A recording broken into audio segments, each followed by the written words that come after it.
Praise the Lord. ஆண்டவர் இரட்சகருமாக இயேசு கிறிஸ்துவின் நாமத்திலே உங்களை வாழ்த்துகிறேன். சந்தோஷமா இருக்கிறீங்களா? கர்த்தர் உங்க கூட இருக்கிறார். உங்களை ஒவ்வொரு நாளும் நடத்துறாரு இல்லை? நாம் வாழுகிற இந்த உலகத்துல பிரியமானவர்களே, ஒவ்வொரு நாளும் நாம் எதையாவது ஒன்றை தேடி ஓடிக்கொண்டே இருக்கிறோம். இந்த தேடல்கள் தொடர்ந்து கொண்டே இருக்கிறது. பணத்தை தேடி ஓடுகிறோம், சந்தோஷத்தை தேடி ஓடுகிறோம், இளைப்பாறுதலை தேடி ஓடுகிறோம், உலக தேவைகளை நோக்கி ஓடுகிறோம், எதையோ தேடி வேலையை தேடி ஓடுகிறோம். இப்படி எதையோ தேடி ஓடிக்கொண்டே இருக்கிறோம். இந்த உலகம் ஓட்டமாய் ஓடுகிற ஒரு உலகமாய் இருக்கிறது. இப்படி ஒவ்வொரு மனுஷனும் ஒரு காரியத்தை தேடி ஓடிக்கொண்டே இருக்கும் பொழுது இந்த பரிசுத்த வேதாகமும் ஒரு காரியத்தை தேட வேண்டும் என்று சொல்லி நமக்கு வலியுறுத்தி சொல்லுகிறது. இது என்ன காரியம் நீங்க தெரிஞ்சு ஜெபிக்கலாமா? கொலோசியர் 3ஆம் அதிகாரம் 2ஆம் வசனம். பூமியில் உள்ளவைகளை அல்ல, மேலானவைகளை நீங்கள் நாடுங்கள். என் அன்பு தெய்வ பிள்ளையே, இந்த உலகத்தினுடைய தேவைகள் நமக்கு அவசியம். பணம் தேவை, பொருள் தேவை, இருக்க ஒரு வீடு தேவை, பிள்ளைகளுக்கான ஒரு திருமண காரியம், இப்படி உலக பிரகாரமான தேவைகள் நமக்கு நிச்சயம் தேவை. அதை தேடி ஓடும் பொழுது நிச்சயமாய் கர்த்தர் நம்மை ஆசீர்வதித்து அதை கொடுக்கிறவராக இருக்கிறார், கொடுத்து கொண்டிருக்கிறார். வேறு எந்த மாற்றும் இல்லை. ஆனால் இதை தாண்டி ஒரு தேடுதல், ஒரு நாடல், ஒரு புரிதல் ஒரு தேவ பிள்ளை கண்டிப்பாக இருக்க வேண்டும். அது என்ன?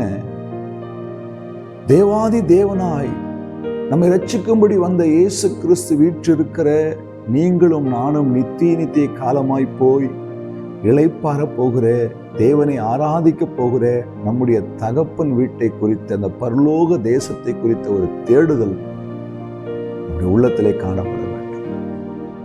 இயேசு சொல்லும் பொழுது முதலாவது தேவனுடைய ராஜ்யத்தையும் அவர் நீதியும் தேடுங்கள், பிறகு எல்லாம் கூட கொடுக்கப்படும். எவைகள் எல்லாம்? இந்த உலகத்துல நீங்களும் நானும் தேடுகிற எல்லாவற்றையும் அவர் நமக்கு கூட கொடுக்கிறவராயிருக்கிறார். ஆனால் அதற்கு முன்பாக ஒன்று செய்ய வேண்டும். தேவனுடைய ராஜ்யத்தை, வரப்போகிற, நாம் போய் அகமகிழப் போகிற அந்த தேவ ராஜ்யத்தை தேடுகிறதான ஒரு உணர்வு ஒவ்வொரு தேவ பிள்ளைகளுக்கும் இருக்க வேண்டும் என்று வேதம் சொல்லுகிறது. என் அன்பு சகோதரனே, என் அன்பு சகோதரியே, உலகத்தை தேடி, உலகத்தில் உள்ளவைகளை தேடி ஓடிக்கொண்டிருக்கிறோம். வேதம் சொல்லுகிறது, உலகத்தில் உள்ளவைகளை அல்ல, மேலானவைகளை நாடுங்கள். எனக்கு மேலான ஒரு காரியம் வைக்கப்பட்டிருக்கிறது. அது என் தேவன் எனக்கு வைத்திருக்கிற சுதந்திரம். அதை தேடி ஓடுங்க.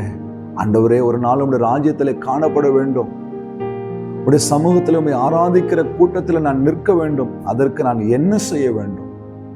உலகத்தை தேடி ஓடுகிறேன், பொருளை தேடி ஓடுகிறேன், தேவைகளை தேடி, பணத்தை தேடி ஓடிக்கொண்டே இருக்கிறேன். ஆனால் நித்திய காலமாக நான் இளைப்பாற போகிறேன். என்னுடைய நிரந்தரமான அந்த வீட்டை குறித்ததான தேடலுக்கு நான் என்ன செய்ய வேண்டும் என்று சொல்லி நீர் உங்களை ஒப்பு கொடுப்பீங்கன்னா, அர்ப்பணிப்பீங்கன்னா, கர்த்தர் அதை உங்களுக்கு விளக்கம் காட்டுவார், உங்கள் வெளிச்சத்துக்கு கொண்டு வருவார். ஒவ்வொரு தேடலுக்கு பின்னாடி ஒரு ஓட்டம், ஒரு உழைப்பு இருக்கு. தெய்வ ராஜ்யத்துக்குள்ளே, பரலோகத்துக்குள்ளே பிரவேசிக்க வேண்டுமானால் அதற்கும் சில காரியங்களை தேவன் வைத்திருக்கிறார். அதை தேடும் பொழுது அதை சுதந்திரத்துக் கொள்வதற்கு உங்களையும் என்னையும் அவர் தகுதிப்படுத்துவார். இன்னைக்கு ஜெபம் பண்ணுங்களேன்.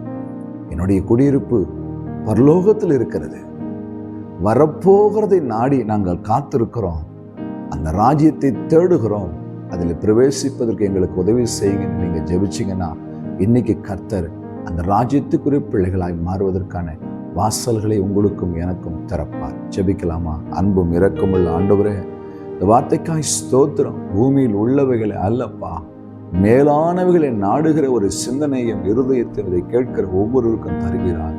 தந்தீர் நன்றி. இயேசு கிறிஸ்துவின் நாமத்தில் பிதாவே, ஆமென்.